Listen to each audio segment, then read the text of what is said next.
बदलना चाहो भाग्य, बहुत आसान है रास्ते अब रोजगार के वास्ते, नए आसान रास्ते अब रोजगार। जब हम लोग अपना कोई भी व्यवसाय शुरू करते हैं तो हमारे मन में हमेशा एक डाउट होता है कि व्यवसाय को कितना बड़ा करें, कितना छोटा करें, ताकि नुकसान भी नहीं हो और लाभकारी ढंग से व्यवसाय चल सके।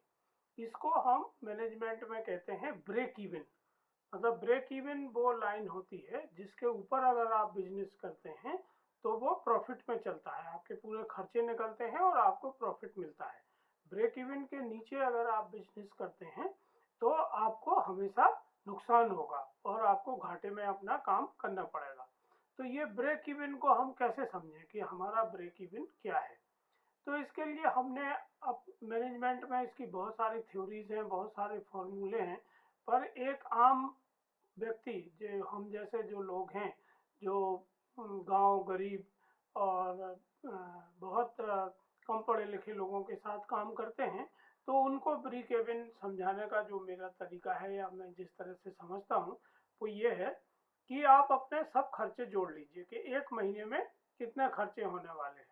आप अपनी सैलरी क्या रखेंगे, आपने अगर दुकान किराए पे ली है तो क्या होगा, उसका बिजली का बिल है, दुकान में और कर्मचारी जैसे आपने कोई अकाउंटेंट या कोई प्यून वगैरह लगाया है तो उनकी सैलरी आप रखिए। फिर दुकान को चलाने के जो खर्चे हैं वो उसमें जोड़िए। अगर आप ग्राहकों को कुछ नाश्ता चाय पानी कराते हैं तो वो सब जोड़िए। अगर आपने पैसा ब्याज पर उठाना है तो उसका ब्याज जोड़िए। ये सब चीज़ें उसमें जो खर्चे हैं वो जोड़ लेना चाहिए। अब ये पूरे खर्चे जब एक साथ जुड़ जाते हैं तो फिर आपको देखना चाहिए कि जो व्यवसाय आप कर रहे हैं उसमें मार्जिन क्या है। मान लीजिए आप जो व्यवसाय कर रहे हैं उसमें 5% का मार्जिन है, तो फिर आप देखिए कि ये जो खर्चे का आंकड़ा आया है, अगर हम 5% मार्जिन पर काम करते हैं तो कितने लाख रुपए का काम होना चाहिए कि हमारा ये 5% मार्जिन से खर्चा निकल जाए। तो उससे आपको एक फिगर मिल जाएगा कि महीने भर में इतने लाख रुपए की टर्नओवर आपका होना चाहिए, तो आपको ये 5% के हिसाब से इतना पैसा मिल जाएगा। अब ये जो कितने लाख का बिजनेस होना चाहिए, ये कितने ग्राहकों में होना चाहिए। तो आप मोटा मोटी एक अंदाज लगाइए कि एक ग्राहक औसतन कितना सामान खरीदेगा, तो उससे आपको संख्या पता लग जाएगी कि इतने ग्राहकों के साथ मुझे ये बिजनेस करना है। अगर इतने ग्राहकों के साथ मुझे बिजनेस करना है तो मुझे कितनी पूंजी की जरूरत होगी और कितनी पूंजी को मैं फास्ट रोटेट कर सकता हूँ। उस हिसाब से आप पूंजी का अंदाज लगा सकते हैं और इस एक्सरसाइज को हम ब्रेक इवन के ऊपर बिजनेस करना कहते हैं। अब इसे हम प्रैक्टिकल तौर पर एग्रीप्रेन्योर के रूप में समझते हैं कि अगर हमें खाद बीज दवाई बेचने की एक दुकान खोलना है तो हमें उसमें देखना पड़ेगा कि हमें एक दुकान चाहिए, हमें एक गोडाउन चाहिए, हमें लाइसेंस चाहिए और हमें कम से कम 1 या 2 लोग हेल्प के लिए चाहिए जो आवश्यक हैं। इनका खर्चा आप निकाल लीजिए। फिर आप अगर देखते हैं कि आप 8% सामान्यतः 8 से 12% मार्जिन पर काम होता है, तो आप 8% मार्जिन लगा के चलिए कि अगर 8% मार्जिन पे आप काम कर रहे हैं तो ये खर्चा कितने रुपए के टर्नओवर में निकलेगा, तो आप वो टर्नओवर कलेक्ट कर लीजिए।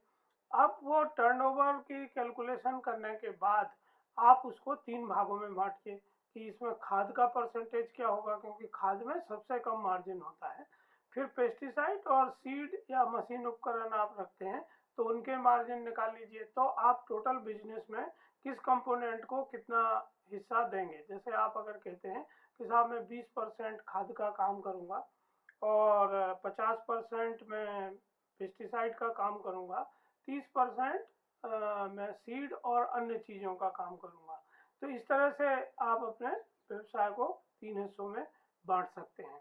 फिर एक किसान कितने का सामान खरीदता है, तो एक किसान सामान्यतः साल भर में 1 हेक्टेयर के लिए औसत रूप से 15,000 रुपये का सामान खरीदता है। तो आप ये अंदाज लगाइए कि जो बिजनेस आपने बनाया है कि वो इतने लाख रुपए का बिजनेस होना चाहिए, वो कितने हेक्टर जमीन पे चलेगा। अगर सभी किसान आपसे 15,000 का सामान खरीदते हैं पर हेक्टर, तो आप उसको 10,000 पकड़ के चलिए, क्योंकि पूरा सामान वो आपसे नहीं खरीदा, कोई कुछ दूसरी दुकानों से खरीदेगा। तो आप उसको कैलकुलेट कर सकते हैं कि इतने एकड़ में इतने हेक्टर में मुझे अगर मैं काम करता हूँ तो उतने लोगों का मैं अपना खर्चा निकाल सकता हूँ। अब ये जो हेक्टर जमीन है ये कितने किसानों के पास है, तो जैसे अगर आप मध्य प्रदेश का औसत देखें तो सामान्यतः 1.17 हेक्टर एक किसान के पास औसत जमीन होती है। तो अगर आप 1 हेक्टर औसत जमीन मानते हैं तो आप उस जमीन में से ये निकाल सकते हैं कि कितने किसानों के साथ आपको काम करना है। तो आपने किसानों की संख्या निकाल ली, फिर आप ये देखिए कि ये किसान किन गांव के होंगे। तो सामान्यतः 20 से 25 किलोमीटर ही इस तरह की दुकान में काम होता है, उसके बाहर किसान आपकी दुकान में सामान लेने नहीं आएंगे या आप उन तक नहीं पहुंचा पाएंगे, वो फिर आपको घाटे का काम हो जाएगा। तो आप ये देखिए कि 15 या 20 किलोमीटर के दायरे में कितने गांव आपके क्षेत्र में आते हैं। तो अगर आप दुकान को सेंटर मान के 15-20 गांव को सिलेक्ट करते हैं, उनकी लिस्ट आप बना लेते हैं, तो फिर आपका एक क्षेत्र निर्धारित होता है। क्षेत्र निर्धारित होने से आपको ये पता होगा कि किस क्षेत्र में आपको टारगेट करना है। फिर उस क्षेत्र के कौन से किसानों को टारगेट करना है, बड़े किसानों को टारगेट करना है, मझोले किसानों को टारगेट करना है, छोटे किसानों को टारगेट करना है।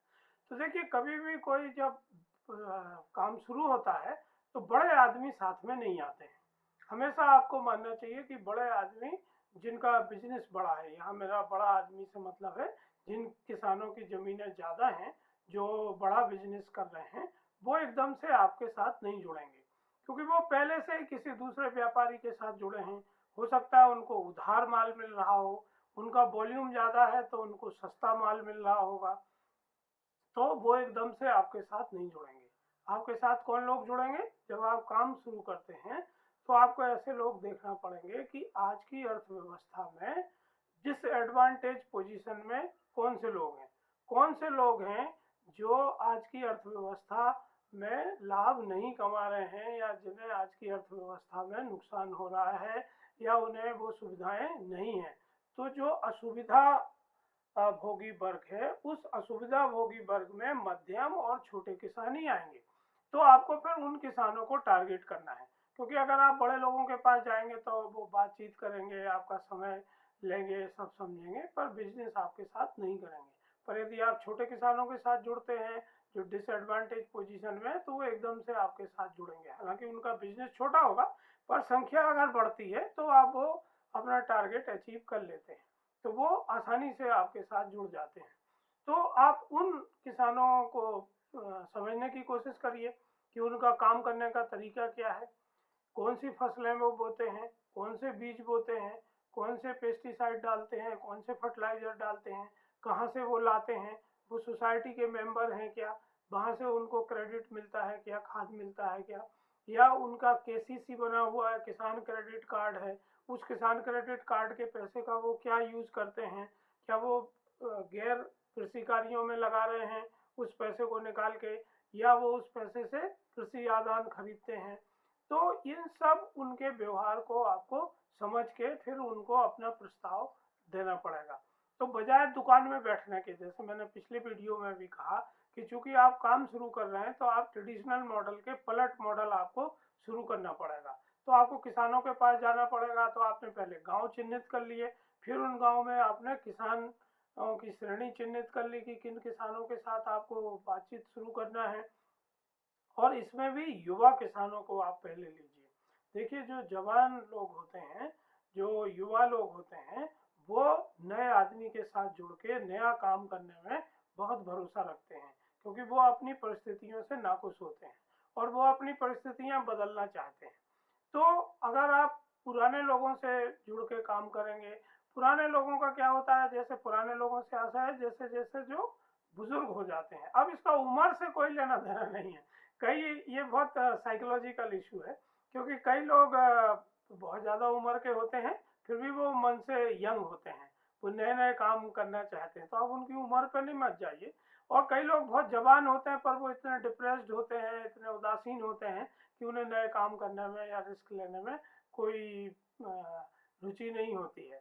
तो इसका उम्र से कोई मतलब नहीं है। आप देखिए कि कौन किसान ऐसे हैं जो नई चीज़ों को अपनाने में, नए कामों को करने में आपके साथ आ सकते हैं। तो जो अर्ली अडॉप्टर हैं उन किसानों को आप पहले दीजिए। और जहाँ से आप शुरू कर रहे हैं, क्योंकि खेती का काम तो पूरी साल चलता है, तो जहाँ से आप शुरू करना चाहते हैं, जिस स्टेज में आपने एंटर किया है उसी स्टेज से आप चीज़ों को दीजिए। इसी तरह आपको ये समझना होगा कि कौन सी फसलें होती हैं, उन फसलों में सामान किस क्रम में लगता है। तो सामान्यतः लोग सबसे पहले बीज खरीद के रखते हैं, फिर खाद लेते हैं, खाद में भी पहले एसएसपी सिंगल सुपर फास्फेट या डीएपी पहले लेते हैं, यूरिया बाद में लगता है। फिर इसी तरह सबसे पहले चारा मार लगता है जो हर्बिसाइड है, फिर पेस्टिसाइड लगना शुरू होते हैं, पीजीआर लगते हैं। तो ऐसे आपको उनके क्रम को समझना होगा कि जो फसल आपके इलाके में हो रही है, जो आपका टारगेट किसान है, वो जिन फसलों को बो रहा है उसमें किस तरह से सामग्री को लगने वाला है। तो उसी क्रम में आप सामग्री को खरीदिए। ऐसा नहीं कि सब कुछ खरीद के आपने पहले दुकान में भर लिया है। हाँ, आप उसको कहाँ से खरीदने वाले हैं, अगर आप बुकिंग करने वाले हैं, इस पर अपन आगे बात करेंगे एक अलग वीडियो में कि एग्रीकल्चर के जो सामान होते हैं उनके मूल्य कैसे तय होते हैं और कैसे अलग अलग जगहों पे एक ही प्रोडक्ट के अलग अलग मूल्य हो जाते हैं। तो इसको भी आपको समझना है। अभी आप इतना समझ लीजिए कि आपको अपनी प्लानिंग उसी क्रम में करना चाहिए जिस क्रम में आपको वो सामग्री लगने वाली है। तो इससे क्या होगा कि कम लागत में आप अपने जो किसान हैं, जो आपके ग्राहक हैं, उनकी ज़रूरतों को आसानी से पूरा कर सकते हैं। नहीं तो अगर आप पूरा सामान एक साथ भर लेंगे जैसे ट्रेडिशनल दुकानदार करता है तो उसमें ज़्यादा खर्चा होता है, क्योंकि जो परंपरागत दुकानदार हैं उनके पास पैसे की कमी नहीं होती है। ज़्यादातर लोग परंपरागत जो दुकानदार हैं वो पीढ़ी दर पीढ़ी यही काम कर रहे हैं, तो उन्हें उसी व्यवसाय से पैसा कमाया है। उन्हें बहुत कम होता है जब वो कहीं से उधार लाते हैं, तो जब उसी से उन्हें पैसा कमाया है तो वो ये लिबर्टी ले सकते हैं। पर जब आप नया धंधा शुरू कर रहे हैं और आप मार्केट से पैसा लाते हैं, बैंक से पैसा लाते हैं, तो आपको कम पैसे में काम करना पड़ता है। यहाँ एक और चीज़ होती है, देखिए जो आम व्यक्ति होता है वो सोचता है कि जब सब साधन हो जाएंगे तो मैं काम शुरू करूँगा, मेरे पास पैसा होगा, मेरे पास ग्राहक होंगे, मेरे पास सब लाइसेंस आ जाएंगे, सब कंपनियों का डिस्ट्रीब्यूटरशिप मैं ले लूँगा, तो मैं फिर काम शुरू करूँगा। देखिए ज़िंदगी में ऐसा कभी नहीं होता कि सब चीज़ें आपके पास हों और फिर काम, बाजार आपका इंतज़ार थोड़ी कर रहा है कि पहले सब व्यवस्थाएं आपको देगा फिर आप उस काम को करेंगे। देखिए बाजार में ऑलरेडी बहुत सारे लोग उस काम को कर रहे हैं। तो जो उद्यमशील व्यक्ति होता है, जो एंटरप्रेन्योर होता है या एग्रीप्रेन्योर होता है, वो अभाव में ही काम करता है, तभी उसका दिमाग चलता है। जब तक उसके मन में तनाव नहीं होगा, जब तक वो समस्याओं को सामने से फेस नहीं करता है, तब तक वो बेस्ट अपने मन से नहीं सोच पाता है। तो आपको ये चिंता मत नहीं करना है कि आप कैसे करेंगे। मेरा खुद का अनुभव यह है कि आप शुरू कर दीजिए। जब आप शुरू करते हैं तो आपका दिमाग विकल्प बनाना शुरू करता है। जब आपका दिमाग विकल्प बनाना शुरू करता है तो आप लोगों से मिलना शुरू करते हैं, लोगों से बातचीत करते हैं, आप ढूंढते हैं कि कौन लोग आपकी मदद कर सकते हैं, कहाँ से पैसा आ सकता है, कहाँ से साधन आ सकते हैं, कहाँ से ग्राहक आ सकते हैं, सस्ता तरीका क्या हो सकता है कि हम अपने काम को आसानी से कर लें। तो यही एंटरप्रेन्योरशिप है। अगर सब कुछ है और फिर काम करना है तो वो एंटरप्रेन्योरशिप नहीं है। एक व्यक्ति के पिताजी वो काम करते हैं, पिताजी के उत्तराधिकार में वो उन्हें दुकान मिल जाती है, वो भी उसको परंपरागत ढंग से चलाते हैं, वो एंटरप्रेन्योर नहीं है, वो तो उसको विरासत में चीज मिल गई है। एंटरप्रेन्योर वो है जिसके परिवार में वो काम कभी नहीं हुआ जो काम वो कर रहे हैं या करना चाहते हैं। अब उस काम को वो किस कुशलता से करते हैं, किन अभाव में करते हैं, किस तरह से उसकी चैलेंजेस को वो एक्सेप्ट करते हैं और फिर निरंतर काम करते रहते हैं, तो वो एंटरप्रेन्योरशिप है। देखिए जैसे रोलर कोस्टर होता है, आप मेले में गए होंगे, झूले बड़े बड़े झूले लगे रहते हैं, तो कभी झूला नीचे आता है, कभी झूला ऊपर जाता है, फिर आप लाइन में लगे होते हैं, आप टिकट खरीदते हैं। तो आप जब टिकट खरीदते हैं तब आप झूले को देख रहे हैं, तो आप मन में ये बात मान के चलते हैं कि देखिए इस झूले में हमें ऊपर भी जाना है और इस झूले से हमें नीचे भी आना है, तभी इसका मजा है। अगर आप ये चाहें कि झूला केवल ऊपर रहे या केवल नीचे रहे और आप मजा ले लें, तो नहीं हो सकता है। तो इसी तरह जो एंटरप्रेन्योरशिप है, ये भी रोलर कोस्टर जैसा होता है। किसी दिन आपको लगेगा कि सब चीजें बहुत अच्छी हो रही हैं, सब आपके कंट्रोल में है और आपका बिजनेस बहुत अच्छा चल रहा है और सब कुछ आप कर रहे हैं अपने टारगेट के हिसाब से जो आपने लक्ष्य निर्धारित किए हैं। अगले दिन अगले क्षण आपको लगेगा कि सब कुछ बिगड़ गया है, सब कुछ आपके हाथ से चला गया है और सब लोग आपके दुश्मन हो गए हैं, कोई आपके साथ काम नहीं हो रहा है, भारी घाटा आपको होने वाला है। तो ये जो रोलर कोस्टर की राइड है, ये सुख और दुख का जो अनुभव है, ये सफलता और असफलता का अनुभव है, ये एंटरप्रेन्योरशिप की एक अनिवार्य शर्त है। तो अगर इस रोलर कोस्टर का इस उतार चढ़ाव में आप सम रह सकते हैं, आप सम रह के अपना काम निरंतर कर सकते हैं, तो ही आप बिजनेस में सफल होंगे। अगर आप सम नहीं रहेंगे और आप इमोशनली बहुत ज़्यादा स्विंग करेंगे, तो आप बिजनेसमैन नहीं बन सकते हैं, आप बिजनेस के स्ट्रेस को नहीं झेल सकते हैं। तो हमें ये समझना चाहिए कि जो व्यापारी है वो किस तरह से अपना काम कर सकता है। तो आपने देखा कि ब्रेक इवन हम कैसे निकालेंगे और अपना कार्य क्षेत्र कैसे निर्धारित करेंगे और उस क्षेत्र में कैसे काम करेंगे। आपने देखा होगा कि दुकानों में हमेशा विष्णु और लक्ष्मी की मूर्तियां हमेशा लगी होती हैं, गणेश की मूर्तियां लगी होती हैं, फोटो लगी होती है। ये क्या है? इसके जरा अगर हम गहराई से सोचें तो ये ऐसी मूर्तियां क्यों बनाई गई हैं कि विष्णु क्षीर सागर पर लेटे हैं, शेष नाग के ऊपर लेटे हैं और 1000 फन उनके सर पे हैं और लक्ष्मी उनके पांव दबा रही है। अब इस मिथ को जरा समझने की कोशिश करिए कि ये जो क्षीर सागर है, इसमें लहरें उठ रही हैं, उतार चढ़ाव हो रहा है, इसमें सफलता असफलता है, इसमें सुख दुख है, ऊपर नीचे जाना है, ठीक है, ये क्षीर सागर है। और उसमें जो शेषनाग है वो एक कंटिन्यूअस एक नाग है, जो समस्याएं हैं, जब तक जिंदगी रहेगी तब तक वो समस्याएं रहेंगी। और एक भी समस्या, दो भी समस्या, एक फन नहीं है, 1000 फन है, 1000 समस्याएं आपके सर के ऊपर हैं जो दिमाग में चल रही हैं। उसमें विष्णु भगवान शांति से लेटे हैं। अगर वो शांति से लेट के अपना कर्म कर रहे हैं, आपने मन को शांत रख के अपना कर्म कर रहे हैं, तो सफलता उनके कदम चूमती है। लक्ष्मी जो है, जो सफलता का प्रतीक है, जो धन है वो सफलता का प्रतीक है। तो धन कब आएगा, लक्ष्मी कब आएगी? जब आप अपना काम चित्त शांत रख के शांत चित्त से करेंगे। दूसरा, आपने देखा होगा लक्ष्मी की पूजा आप कर रहे हैं और लक्ष्मी की पूजा में लक्ष्मी के हाथों से संपत्ति निकल रही है, धन निकल रहा है, रुपया निकल रहा है, सोने के सिक्के निकल रहे हैं। अब लोग सोचते हैं कि पूजा करते रहेंगे तो किसी दिन तस्वीर से या मूर्ति से पैसा निकलेगा, कभी नहीं निकलेगा।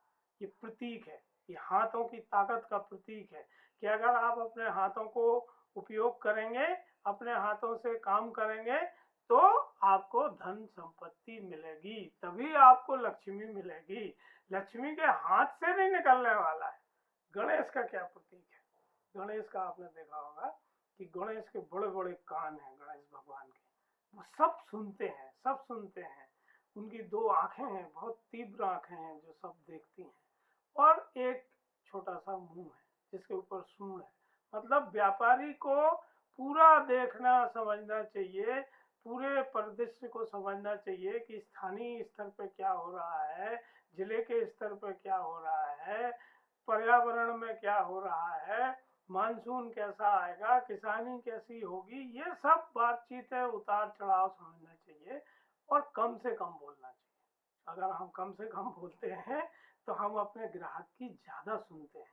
हम क्या होता है, जब ग्राहक कोई बात करने लगता है तो हम, जैसे कोई बहुत सारे ग्राहक आपसे मिलेंगे, जो ग्राहक आपको शिकायत करेंगे। देखिए, वो ग्राहक जो आपसे शिकायत कर रहा है, वो इसलिए कर रहा है कि वो आपके साथ बिजनेस करना चाहता है। अगर वो बिजनेस नहीं करना चाहता होता तो वो शिकायत करने नहीं आता, वो दूसरी दुकान में चला गया होता। पर चूंकि वो आपको प्यार करता है, आपके काम को, आपके तरीके को प्यार करता है, इसलिए वो शिकायत करता है कि आप उसकी शिकायत को फीडबैक के तौर पर लें, फीडबैक के तौर पर लें, और जो कमजोरियां अपने बिजनेस में हैं उसको सुधारें। अगर हम डिफेंड हो जाएंगे और हम उसको तर्क देने लगेंगे, उसको बातचीत करने लगेंगे डिफेंसिव होके कि नहीं वो ऐसा हो गया था, वैसा हो गया था, और हम ये स्वीकार ही नहीं करेंगे कि वो कोई गलती है, तो वो ग्राहक फिर आपके पास नहीं आएगा। तो जो ग्राहक जब भी कुछ कहता है तो वो फीडबैक देता है। तो ये चीज़ें हमें बिजनेस में समझना है, और मुझे उम्मीद है कि आप ये सब चीज़ें समझ के अगर अपना काम शुरू करते हैं तो आप एक अच्छे एंटरप्रेन्योर बन सकते हैं, और आप अपनी जगह बाजार में बना सकते हैं। धन्यवाद। नमस्कार।